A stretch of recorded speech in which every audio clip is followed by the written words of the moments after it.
एक लंबे समय पहले एक गांव में रमेश और धीरज नामक बाप बेटे रहते थे। रमेश का एक छोटा चाबी बनाने का दुकान था। धीरज भी छोटी उम्र से अपने पिताजी के साथ रह के चाबी बनाना सीख के उनके साथ बनाता था। एक दिन धीरज और उनके पिताजी अपने दुकान में काम कर रहे थे जब एक आदमी आता है। मेरे घर का चाबी खो गया, मेरे साथ आके ताला खोलोगे? धीरज, बेटा तुम यहीं रह के दुकान को संभालो, मैं जाके घर का ताला खोल के आता हूँ। ऐसे कहकर उस आदमी के साथ जाता है। बहुत दूर चलने के बाद, यही मेरा घर है, ताला खोलिए।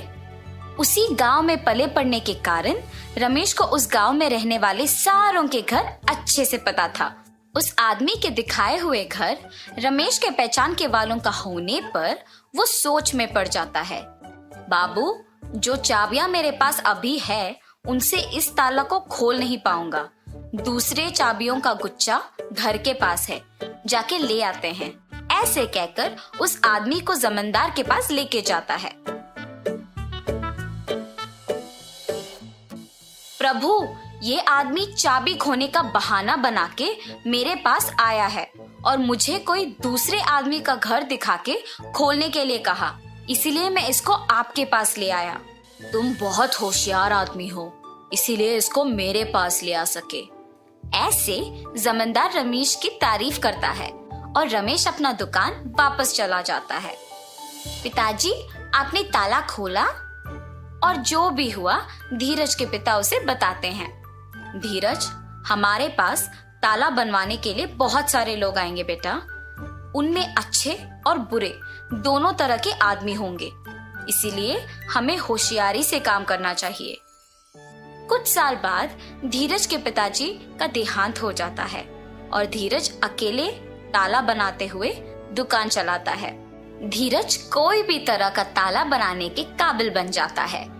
एक दिन धीरज के दुकान को एक आदमी आता है। मुझे इस चाबी का एक नकल बना के दे सकते हो? जी हाँ, बिल्कुल, पर नई चाबी के लिए 500 रुपए लगेंगे। ठीक है, बना के दो। और धीरज वो नकली चाबी बना के देता है और गोपाल पैसे देके वहां से चला जाता है। अगले दिन भी गोपाल धीरज के पास एक और चाबी लेके उसी की तरह एक नया वाला बनाने के लिए कहता है। ऐसे हर रोज गोपाल एक एक चाबी लाके उसका नकल बनाने के लिए धीरज को पैसे देता था। वैसे एक दिन जब गोपाल नया चाबी बनवाने धीरज के दुकान पर आता है। आप हर रोज नई चाबियां बनवाते हो, इतने सारे नकली चाबियों का आप करते क्या हो? चाबियों को खोने का डर से मैं इन्हें ऐसे बनवाते रहता हूँ। ये कहकर चाबी लेके वहां से चला जाता है। एक दिन जमींदार के पास उनके कुछ प्रजा आते हैं। प्रभु, अलमारी का ताला वैसे का वैसा ही है, मगर उसके अंदर का सोना और पैसे गायब हो गए। जी प्रभु, हमारे घरों में भी वही हुआ है। ये सब जमींदार से कह के दुखी होते हैं। तुम्हारे जेवर और पैसे किसने लिए, इसका मैं पता लगाता हूँ। आप लोग मुझ पे भरोसा करके घर वापस जाओ। जमींदार के बातों का यकीन मानकर प्रजा वापस घर जाती है। सैनिकों, तुम लोग भी इनके पीछे पीछे जाओ। थोड़े दिन इन सब पे नजर रखो, किसी दिन तो वो चोर पकड़ा जाएगा। जी प्रभु। सैनिकों ने जमींदार का कहा किया और सब पे नजर रखे रहे। उन्होंने ये देखा कि सारे लोगों के पास एक ही आदमी काम करता था। हम सबको इस आदमी पे अच्छे से नजर रखना होगा। सही कहा तुमने, सबके पास एक ही आदमी काम कर रहा है। इसको खोए हुए जेवर और पैसों के बारे में जरूर कुछ पता होगा। एक दिन ऐसे ही वो आदमी एक और नकली चाबी बनवाने धीरज के दुकान को जाता है और उसके पीछे ही जमींदार के सैनिक भी जाते हैं। इसका नकली चाबी बना के दोगे? ठीक है, थोड़ी देर इंतजार कीजिए, बना के देता हूँ। धीरज चाबी को बनाते हुए सोच में पड़ जाता है।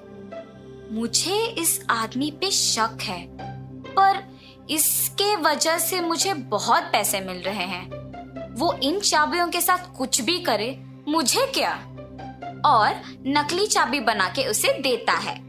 गोपाल उसे पैसे देकर वहां से चला जाता है। सैनिक भी गोपाल का पीछा करते हैं और उस पे नजर रखते हैं। जब आसपास कोई नहीं होता है तो गोपाल असली चाबी को उसकी जगह पे रख के नकली चाबी से तिजोरी खोल के उसमें से सब कुछ चोरी कर लेता है। और ये देखते ही सैनिक उसे और नकली चाबियां बनाने के लिए धीरज को जमींदार के पास ले जाते हैं। धीरज, क्या तुमने गोपाल के लिए नकली चाबियां बनाई? जी प्रभु, मैंने गोपाल के लिए बहुत सारी नकली चाबियां बनाई। और तुमने क्या एक बार भी उसकी नीयत के बारे में नहीं सोचा? मुझे माफ कर दीजिए प्रभु, मैंने सिर्फ पैसों के बारे में सोचा है। पैसों की आशा में मैंने गोपाल पे आए हुए शक को भी नजरअंदाज कर दिया। अगर मैं तभी जमींदार को ये बात बता दिया होता तो अब मुझे ये स्थिति नहीं आती। ऐसे सोचकर दुखी होता है। गोपाल, जिस घर में काम करते हो उसी घर में चोरी करने पर शर्म नहीं आई? मुझे माफ कर दीजिए प्रभु, मुझे मेरी गलती का एहसास हुआ है। आइंदा ऐसे कभी नहीं होगा। धीरज और गोपाल को उनकी गलतियों का एहसास होने पर जमींदार उन्हें माफ कर देता है। ठीक है, अब से तुम दोनों ईमानदारी से काम करोगे। जी प्रभु, अब से मैं पैसों की आशा के लिए गलत रास्ता नहीं पकड़ूंगा और अपना काम इज्जत से करूंगा। अब से मैं किसी को भी धोखा नहीं दूंगा और ईमानदारी से काम करूंगा। ऐसे धीरज और गोपाल अपने अपने काम इज्जत और ईमानदारी से करते हुए खुश रहते हैं। तो इस कहानी का नैतिक क्या है बच्चों? किसी को गलती करते हुए देखना उतना ही गलत है जितना खुद गलती करना होता है। इसीलिए इज्जत और ईमानदारी से काम करो।